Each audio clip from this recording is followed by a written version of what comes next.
ഈശോ മിശിഹായ്ക്ക് സ്തുതിയായിരിക്കട്ടെ. പ്രിയ കൂട്ടുകാരെ, ഇന്ന് ഏപ്രിൽ 4 തീയതിയാണ്. നമുക്കെല്ലാം ഇന്ന് ദുഃഖശനിയാഴ്ചയാണ്. ഇന്ന് പാതിരയ്ക്ക് 11 മണിക്ക് 11:30 നമ്മുടെ പള്ളികളിൽ ഈസ്റ്ററിൻ്റെ ഉയർപ്പ് കുർബാനയുടെ കാര്യങ്ങൾ തുടങ്ങും. എല്ലാവർക്കും ഈസ്റ്ററിൻ്റെ മംഗളങ്ങളുണ്ട് മുന്നേ തന്നെ നേർന്നുകൊള്ളുകയാണ്. പ്രിയ സഹോദരങ്ങളെ, ഈ ഏപ്രിൽ 4 തീയതി എൻ്റെ ജീവിതത്തിൽ മറ്റൊരു പ്രധാനപ്പെട്ട ഓർമ്മ കൂടിയുണ്ട്.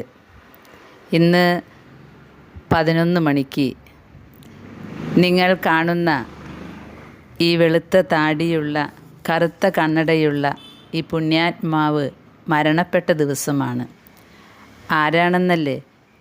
3 വർഷങ്ങൾക്ക് മുൻപ് ഞാൻ ഇദ്ദേഹത്തെ വീഡിയോയിലൂടെ പരിചയപ്പെടുത്തിയിട്ടുണ്ട്. നിങ്ങൾ മറന്നോ എന്നെനിക്കറിയില്ല. പക്ഷേ എൻ്റെ ജീവിതത്തിൽ ഈ കറുത്ത കട്ടിക്കണ്ണടയുള്ള വെളുത്ത താടിമീശയുള്ള ഈ കപ്പൂച്ചൻ ഫാദറിനെ തലയോട് പിടിച്ച് പ്രസംഗം നടത്തുന്ന സിമിത്തേരി അച്ഛന് എനിക്ക് മറക്കാനാവില്ല. കാരണം അതൊരു വലിയ ചരിത്രമാണ്.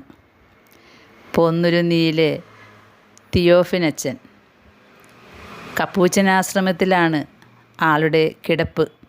വലിയ സമാധിയൊക്കെയുണ്ട്. നിങ്ങൾക്ക് ഞാൻ പരിചയപ്പെടുത്തി തന്നിട്ടുണ്ട്.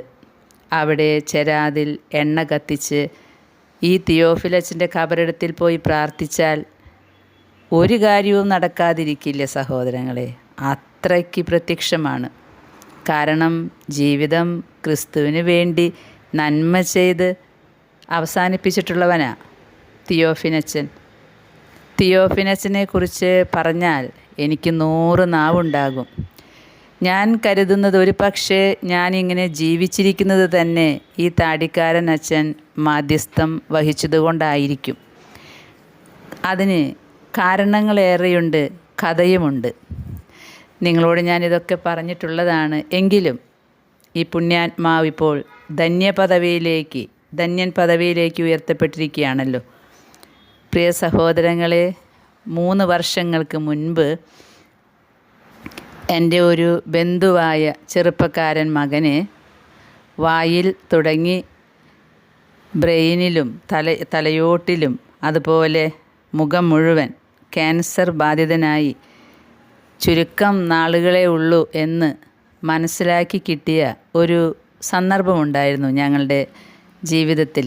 ഞങ്ങളുടെ ബന്ധുക്കളൊക്കെ അത് കണ്ട് അത് കേട്ട് കണ്ണുനീരൊഴുക്കി ആ മകനു വേണ്ടി ഓരോരുത്തരും ആയുസ്സിൻ്റെ 10 വർഷവും 5 വർഷവും എടുത്തോ എന്ന് പറഞ്ഞ് ഈശോയോട് പ്രാർത്ഥിച്ചു കൊണ്ടിരുന്നൊരു സമയമുണ്ട് 3 വർഷങ്ങൾക്ക് മുൻപ്.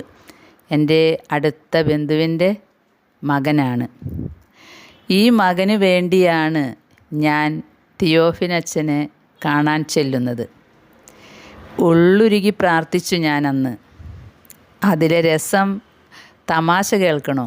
ഞാൻ ഇവനെ കാണാൻ പോകുമ്പോൾ എനിക്ക് എൻ്റെ വയറ്റിൽ ഈ ക്യാൻസറുണ്ട്.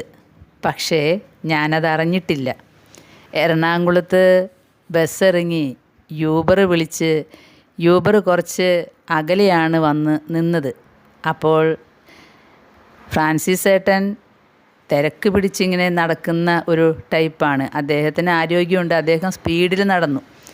ഞാനപ്പോൾ അദ്ദേഹത്തിൻ്റെ ഒപ്പം എത്താൻ പതുക്കെ നടക്കുകയാണ്. ഞാൻ കിതച്ച് പട്ടിയാകുന്നുണ്ട്. ഞാൻ ചിന്തിക്കും, ഇദ്ദേഹം എന്തോന്ന് തിരിഞ്ഞു നോക്കാത്ത, ഞാനിപ്പോൾ ഇവിടെ വീണു പോകുമല്ലോ. എനിക്കറിയില്ല അന്ന് എൻ്റെ വയറ്റിൽ ഈ ട്യൂമറും ക്യാൻസറും ഒക്കെ ഉണ്ട്. ഇതറിയാതെയാണ് ഞാൻ തളർന്നു വീഴാൻ പോകുന്നത്. അങ്ങനെ ഞാൻ അവിടെ വെച്ച് ദേഷ്യപ്പെട്ടു. എന്ത് പോക്കാ പോണേ, ഞാൻ തളർന്നു വീണ അറിയോ എന്നൊക്കെ ചോദിച്ചിട്ട്. എന്നിട്ട് മനബലം കൊണ്ട് യൂബറിൽ കയറി ഇവനെ കാണാൻ ചെല്ലുന്നൊരു കാഴ്ച, ആ ഒരു രംഗം ഞാൻ എന്നും ഓർക്കും. ഇന്ന് ഞാൻ അത് ഓർത്ത് പൊട്ടിച്ചിരിക്കും. ഞാൻ ആ ക്യാൻസർ രോഗിയായിട്ടുള്ള എൻ്റെ ബന്ധുവിനെ, ഞങ്ങൾക്ക് പ്രിയപ്പെട്ട മകനെ, വയസ്സ് 36 37 ഒക്കെയുള്ള അന്ന് എന്ന് തോന്നുന്നു. എന്നിട്ട് ഞാൻ അവനെ കാണാനും ആശ്വസിപ്പിക്കാനുമൊക്കെ ചെല്ലുകയാണ്. സ്വന്തം കണ്ണിൽ കരട് കാണാണ്ട് മറ്റുള്ളവരുടെ കണ്ണിൽ അവനാൻ്റെ തടിക്കഷ്ണം കാണാതെ മറ്റുള്ളവരുടെ കരട് എടുത്ത് കളയുന്ന വചനമാണ് എനിക്ക് ഓർമ്മ വരുന്നത് ഇപ്പോൾ. എൻ്റെ വയറ്റിൽ 3.5 കിലോ വരുന്ന ട്യൂമർ ക്യാൻസറായിട്ട് ഇങ്ങനെ ഇരിക്കുക. അതുകൊണ്ടാണ് ഞാൻ തളർന്നു വീഴുന്നത്. പക്ഷെ എനിക്കതറിയില്ല. ഞാൻ ഇവനെ ആശ്വസിപ്പിക്കാൻ ചെല്ലുകയാണ്. അങ്ങനെ ഞാൻ ഇവനെ ആശ്വസിപ്പിക്കാൻ ചെല്ലുമ്പോൾ പ്രതീക്ഷകളെല്ലാം കൈവിട്ടു പോയ ഒരു ചെറുപ്പക്കാരൻ്റെ അവസ്ഥ നിങ്ങളോട് പറഞ്ഞറിയിക്കേണ്ട ആവശ്യമില്ലല്ലോ. അങ്ങനെയാണ് ഞാൻ ഈ കപ്പൂച്ചൻ ആശ്രമത്തിലെ തിയോഫിലച്ചനെ കുറിച്ച് പറയുന്നത്. ഞാൻ പറഞ്ഞു, ഞാൻ പ്രാർത്ഥിക്കും, അവിടെ പോയിട്ട് ഞാൻ പ്രാർത്ഥിക്കും നിനക്ക് വേണ്ടി. അതുപോലെ തന്നെ ഞാൻ കബറിടത്തിൽ ചെന്നു പ്രാർത്ഥിച്ചു. ഞാൻ പിന്നീട് അവനെയും കൊണ്ട് തിയോഫിലച്ചൻ്റെ കബറിടത്തിൽ ചെന്നു പ്രാർത്ഥിച്ചു. ചെരാതിൽ വിളക്കുകളൊക്കെ കത്തിച്ചു. ഒരു വല്ലാത്ത അനുഭവമാണ്. ഒരു ജീവിക്കുന്ന വ്യക്തി അവിടെ ഓടി നടക്കുന്നുണ്ട് എന്നാണ് എനിക്ക് തോന്നിയിട്ടുള്ളത്. എല്ലാ വിശുദ്ധരുടെയും കബറിടത്തിൽ നമ്മൾ പോയി പ്രാർത്ഥിക്കാറുള്ളതാണ്, ശരിയാണ്. പക്ഷേ തിയോഫിലച്ചൻ അന്ന് വിശുദ്ധനല്ല, ദൈവദാസനാണ്.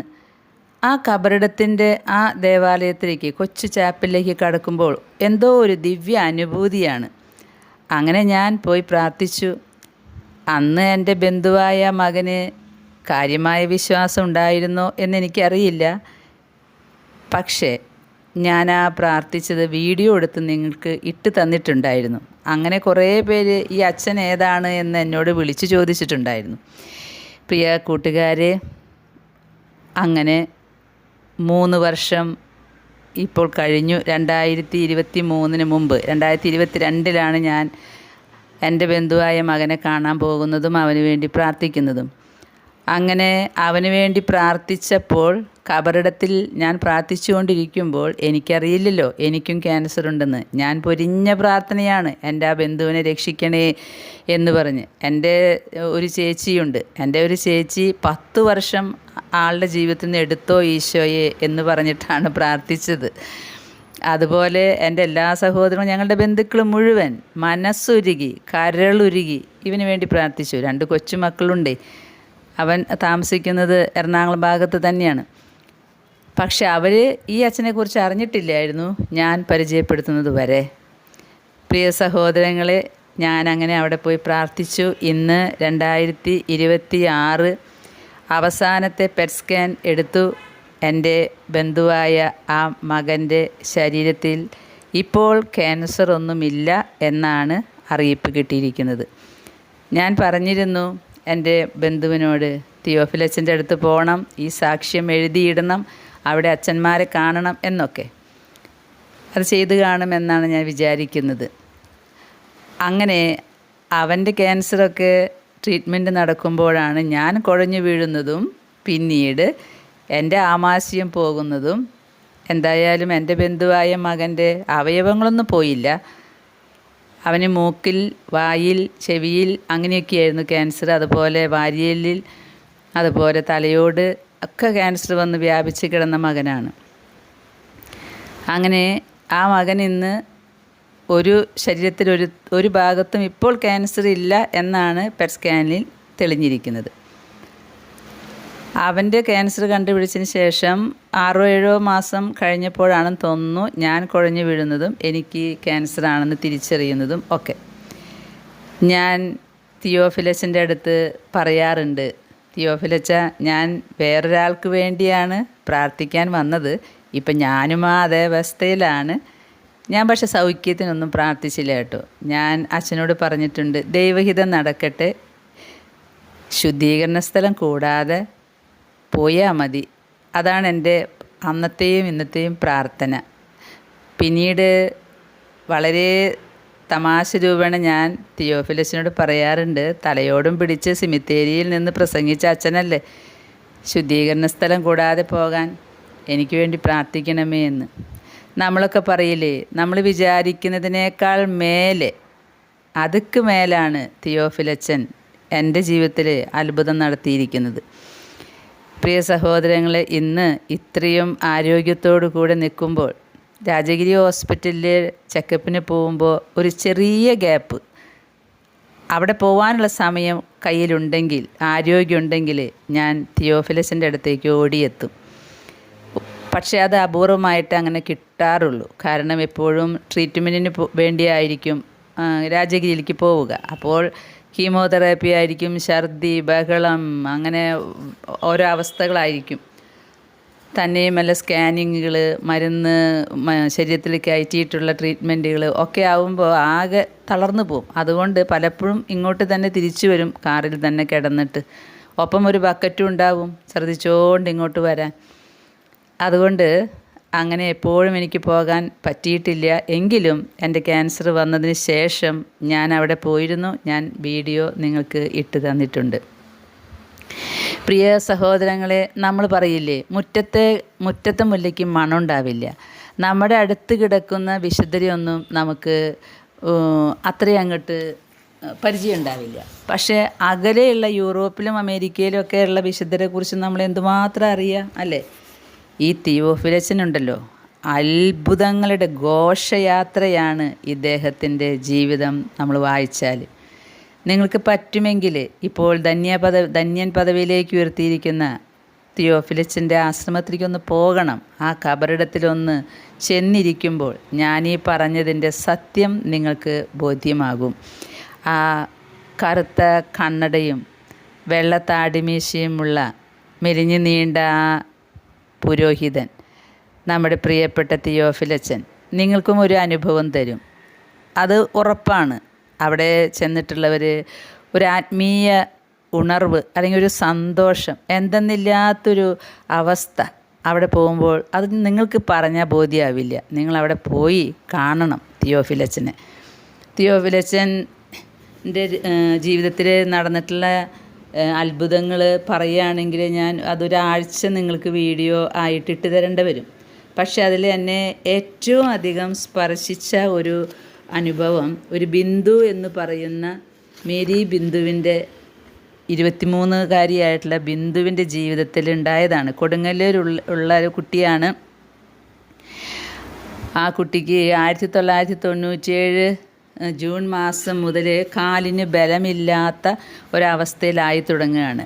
ആ കുട്ടി സാക്ഷ്യത്തിൽ എഴുതിയിട്ടുണ്ട്. കൊടുങ്ങല്ലൂരിലുള്ള മോഡേൺ ഹോസ്പിറ്റലിലെ എക്സ്റേ ടെക്നീഷ്യൻ്റെ ജോലിയായിരുന്നു. ഭർത്താവ് വിദേശത്ത് തൊഴിലാളി ആയി കെട്ടിട നിർമ്മാണ തൊഴിലാളിയാണ്. അങ്ങനെ ഒപ്പം അമ്മയും അനിയത്തിയും അപ്പനും അമ്മയും ഒക്കെ ഉണ്ട്, സഹോദരനൊക്കെ. അപ്പോൾ പെട്ടെന്നാണ് ഇവൾക്ക് കാലുകളൊക്കെ ശക്തി കുറയുന്നത് പോലെ തോന്നുകയും പിന്നെ ട്രീറ്റ്മെൻറ്റ് എടുത്തു. അവസാനം റിസൾട്ട് വന്നു. ഈ കുട്ടി തളർന്നുപോയി. മസിൽ സംബന്ധമായിട്ടുള്ള പ്രശ്നങ്ങൾ. പരസഹായമില്ല, അതൊന്നും ചെയ്യാൻ പറ്റില്ല. ഡോക്ടർമാർ പറഞ്ഞു ഇനിയൊരു അത്ഭുതം നടക്കണം. വേറെ ട്രീറ്റ്മെൻ്റ് ഒന്നുമില്ല, ഇവർക്ക് വേറെ ഒരു ഗതിയുമില്ല. കാണുന്ന ധ്യാന കേന്ദ്രങ്ങളിലൊക്കെ പോയി പ്രാർത്ഥിച്ചു. സൗഖ്യം കിട്ടുന്ന സ്ഥലം ധ്യാന കേന്ദ്രങ്ങളായിരുന്നല്ലോ ഒരു കാലത്ത്. അങ്ങനെ ധ്യാന കേന്ദ്രങ്ങളിലേക്ക് പോയി.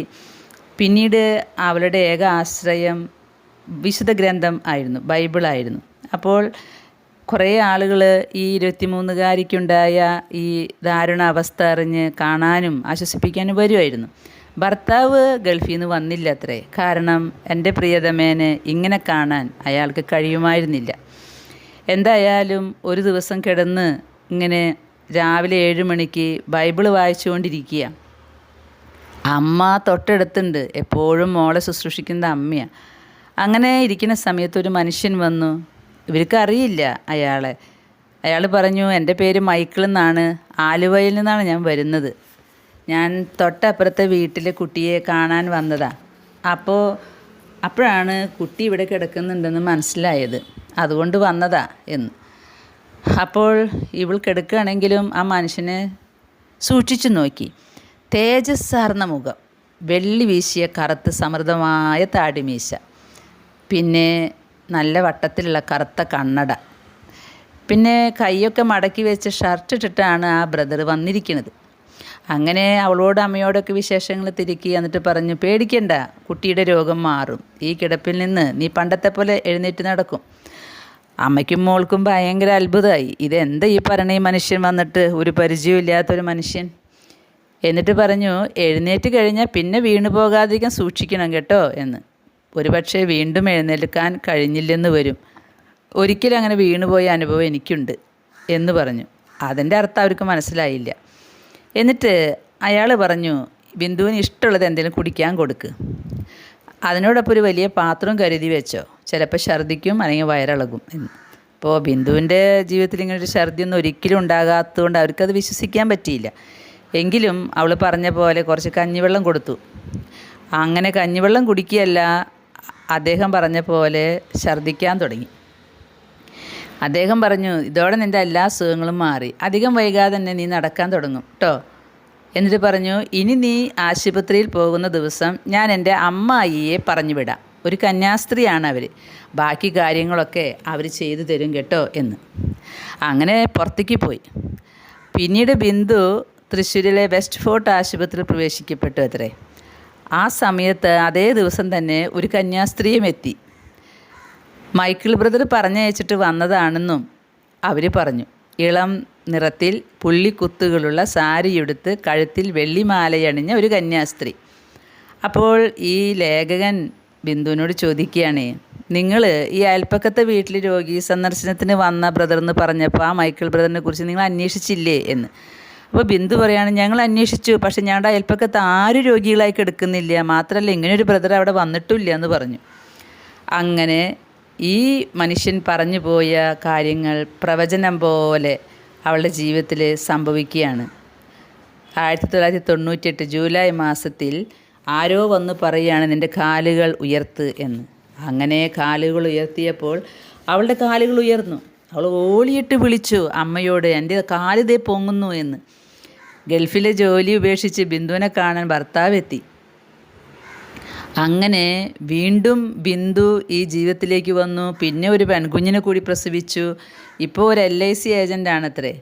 അങ്ങനെ 2008 വളരെ യാദൃശ്ചികമായിട്ട് ഈ കാലഘട്ടത്തിൽ മുഴുവൻ ബിന്ദുവിൻ്റെ മനസ്സിൽ ഈ തേജസ്സാർന്ന മുഖമുണ്ടായിരുന്നു. എന്നെങ്കിലും ഞാൻ ഈ ബ്രദറിനെ എവിടെയെങ്കിലും വെച്ച് കണ്ടുമുട്ടും എന്നാണ് അവൾ വിചാരിച്ചിരുന്നത്. അങ്ങനെയാണ് യാദൃശ്ചികമായിട്ട് സ്റ്റീഫൻ ഭർത്താവുമായിട്ട് ഒരു കാരണവുമില്ലാതെ കോട്ടപ്പുറത്ത് നിന്നും കൃഷ്ണൻകോട്ടയ്ക്ക് മധ്യയുള്ള ആനാപ്പുഴയിൽ ജീവിക്കുന്ന അവരെ എവിടേക്ക് കൊണ്ടുവന്നു? കോട്ടപ്പുറത്തെ വിശുദ്ധ മിഖായേലിൻ്റെ പേരിലുള്ള ഒരു ഭദ്രാസന ദേവാലയത്തിൻ്റെ മുന്നിലേക്ക് അവർ വന്നു. അപ്പോൾ അതിൽ കൂടെ കടന്നു പോകുമ്പോഴാണ് ആ ദേവാലയത്തിൻ്റെ പുറമതിലിനോട് ചേർന്ന് കവാടത്തിൽ ഒരു വലിയ ഫ്ലക്സ് വെച്ചിരിക്കുന്നു. ആ ഫ്ലക്സ് നോക്കി ബിന്ദു തരിച്ചു നിന്നു. എന്നിട്ട് പറഞ്ഞു, ചേട്ടാ, ഞാൻ തളർന്നു കിടന്നപ്പോൾ എന്നെ കാണാൻ വന്ന ആ ബ്രദറാണ് ഈ ഫ്ലക്സിലിരിക്കുന്നത് എന്ന്. അപ്പോൾ ഇവളിങ്ങനെ പറയണ കേട്ടപ്പോൾ സ്റ്റീഫൻ പറയാണ്, അത് നിനക്ക് ഭ്രാന്താണോ? അത് പൊന്നുരുന്നീല തിയോഫിലസിൻ്റെ പടല്ലേ? അദ്ദേഹം മരിച്ചിട്ട് 40 കൊല്ലമായി. അദ്ദേഹം എങ്ങനെയാണ് 23 വയസ്സുള്ള നിന്നെ കാണാൻ വരുന്നത് എന്ന്.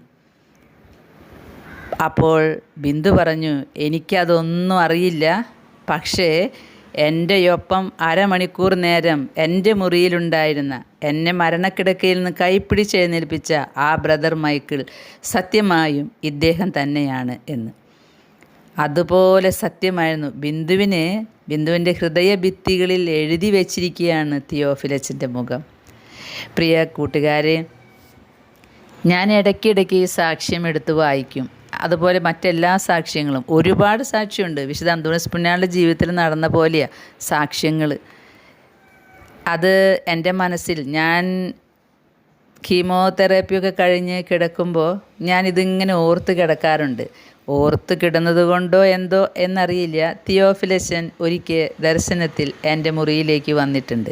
പക്ഷേ ഞാൻ വിചാരിച്ചില്ല എന്നെ ഇങ്ങനെ ഇത്രത്തോളം ആരോഗ്യം തന്ന് ഇരുത്താൻ തിയോഫിലസൻ മധ്യസ്ഥം വഹിക്കുകയാണെന്നൊന്നും അന്ന് എനിക്ക് മനസ്സിലായില്ല. ഞാൻ വീട്ടിൽ പറഞ്ഞു, തിയോഫിലസൻ ഇന്നലെ വന്നിട്ടുണ്ടായിരുന്നു ദർശനത്തിൽ എന്ന്. അത് പെട്ടെന്ന് തിരിച്ചറിയാം നമുക്ക്.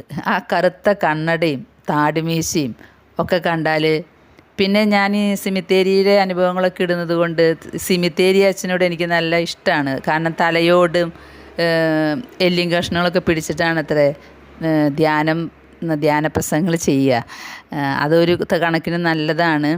നമ്മുടെ ഈ ശരീരം എന്ന ആ മാംസത്തിൻ്റെ അഹങ്കാരത്തിൽ ജീവിച്ചിരിക്കുന്നവരെ ഇടയ്ക്കിടയ്ക്ക് തലോട് കാണിച്ചിട്ട് ഇതിങ്ങനെയാവും, നമ്മളിങ്ങനെയാവും എന്ന് പറഞ്ഞാൽ ഒരു ബോധ്യത്തിലേക്ക് വരാനായിരിക്കും അച്ഛൻ അങ്ങനെ പിടിച്ച് സംസാരിച്ചത്. പ്രിയ സഹോദരങ്ങളെ, ഞാൻ ഈ അച്ഛനെക്കുറിച്ച് പറഞ്ഞാൽ ഓഡിയോ ഇങ്ങനെ നീണ്ടുപോകും. അത്രയ്ക്ക് അലിഞ്ഞു ചേർന്നിരിക്കുകയാണ് ഈ മനുഷ്യൻ്റെ പുണ്യജീവിതം. മറ്റുള്ളവർക്ക് നന്മ ചെയ്യാൻ മാത്രം. കർത്താവിനോട് നമ്മൾ പറയില്ലേ, ഒരു റോസപ്പൂ ചോദിച്ചാൽ പൂന്തോട്ടം തരുന്നവനാണ് കർത്താവ് എന്ന് പറയുന്ന പോലെയാണ്. തിയോഫിലസിനോട് എന്തെങ്കിലും ചോദിച്ചാൽ അത് മുഴുവനായിട്ട് കൊടുക്കും. ആ ഒരു അനുഭവമുണ്ട്. ഒരിക്കൽ ഒരു അമ്മയ്ക്ക് ഭക്ഷണത്തിനിടയിൽ എന്തോ തൊണ്ടയിൽ കുരുങ്ങിപ്പോയി എടുക്കാൻ കിട്ടുന്നില്ല. ഡോക്ടർമാർ പറഞ്ഞു ഭക്ഷണം കഴിക്കാൻ പറ്റുന്നില്ല. പിന്നെ 2-3 മാസം അവർ ക്ഷീണിച്ചു പോയി. അപ്പോൾ ഡോക്ടർമാർ പറഞ്ഞു അത്രേ, പാല് കുടിച്ചാൽ മതി, ഇനി പാല് കുടിക്കുക കുറേ നാളത്തേക്ക്, അപ്പോൾ ആരോഗ്യം കിട്ടും. ഇവരുടെ വീട്ടിൽ പാലില്ല, പാല് കിട്ടാൻ മാർഗ്ഗമില്ല. ആ സമയത്താണ് തിയോഫിലസിന് അവിടേക്ക് വന്നത്. അപ്പോൾ അച്ഛൻ പറഞ്ഞു, പാലല്ലേ, ആശ്രമത്തിൽ നിന്ന് പാല് വന്ന് കൊണ്ടുപോക്കോ എന്ന്. അങ്ങനെ ആശ്രമത്തിലേക്ക് പാല് വാങ്ങാൻ പോയ ആൾ തിരിച്ചു വന്നത് ഒരു പശുക്കിടാവും ഒരു പശുവിനെയും കൊണ്ട് അങ്ങനെ തന്നെ കൊടുത്തയച്ചു. അങ്ങനെയാണ് തിയോഫിലച്ചൻ. പക്ഷേ അതോടുകൂടി ആ സ്ത്രീയുടെ രോഗവും മാറി കേട്ടോ. പ്രിയ സഹോദരങ്ങളെ, ഇന്ന് ഏപ്രിൽ 4-ാം തീയതി രാത്രി 11 മണിക്കാണ് തിയോഫിലച്ചൻ ഈ ലോകം വിട്ടുപോകുന്നതും സ്വർഗത്തിൽ ഇരിപ്പുറപ്പിക്കുന്നതും.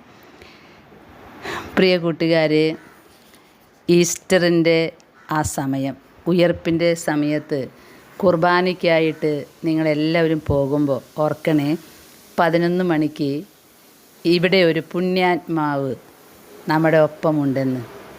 എനിക്ക് എന്തായാലും ഈ ഒരു പുണ്യാത്മാവിനെ ഒരിക്കലും മറക്കാൻ കഴിയില്ല. ഞാൻ ഇന്ന് രാത്രി 11 മണിക്ക് പ്രാർത്ഥിക്കും തിയോഫിലസിനോട്. വേറെ ഒന്നുമല്ല, അച്ഛൻ്റെ പോലെ ഒരു പുണ്യാത്മാവായിട്ട് ജീവിക്കാൻ എങ്ങനെയാണ് പറ്റുക? ആ സൂത്രവഴികളൊക്കെ എനിക്കൊന്ന് പഠിപ്പിച്ചു തരണമേ എന്ന് ഞാൻ തിയോഫിലസിനോട് ഇന്ന് പ്രാർത്ഥിക്കും രാത്രി 11 മണിക്ക്. കാരണം ഇന്ന് ഈസ്റ്ററിൻ്റെ കുർബാനയ്ക്കൊന്നും പോകാനുള്ള ആരോഗ്യം എനിക്കില്ല. അപ്പോൾ വീട്ടിലിരുന്ന് പ്രാർത്ഥിക്കും, തിയോഫിലച്ചൻ കേൾക്കും. അതുപോലെ ഞാനൊരു പ്രത്യേക കാര്യത്തിന് വേണ്ടി പ്രാർത്ഥിക്കും. ആ കാര്യം സാധിച്ചു കഴിയുമ്പോൾ ഞാൻ നിങ്ങളോട് പറയാം. പ്രിയ സഹോദരങ്ങളെ, തിയോഫിലച്ചൻ്റെ സമാധിയിൽ നിങ്ങളൊക്കെ പോകണം, പോയി പ്രാർത്ഥിക്കണം പറ്റാവുന്നവരൊക്കെ. അത് കൊച്ചിയിലാണ്, പൊന്നുരുന്നി എന്ന് പറയുന്ന സ്ഥലത്താണ് ഇത്. സമാധിയിലേക്കുള്ള വഴി ഇങ്ങനെയാണ്: വൈറ്റിലയിൽ ഇറങ്ങി അതുപോലെ തമ്മനം ടൗൺ ബസ്സിൽ കയറി ആശ്രമ സ്റ്റോപ്പിൽ ഇറങ്ങിയോ സമാധിയിൽ എത്താവുന്നതാണ് എന്നാണ് ഇതിൽ പുസ്തകത്തിൽ എഴുതി വച്ചിരിക്കുന്നത്. അത് ആരോട് ചോദിച്ചാലും ഈ പോന്നുരുന്നിയിലെ ആശ്രമത്തിൽ, കപ്പൂച്ചൻ ആശ്രമത്തിലേക്ക് കൊണ്ടുവിടാൻ പറഞ്ഞാൽ വിടും. അത് ഗൂഗിളൊക്കെ അടിച്ചു കഴിഞ്ഞാൽ കിട്ടാവുന്നതല്ലേ ഉള്ളൂ.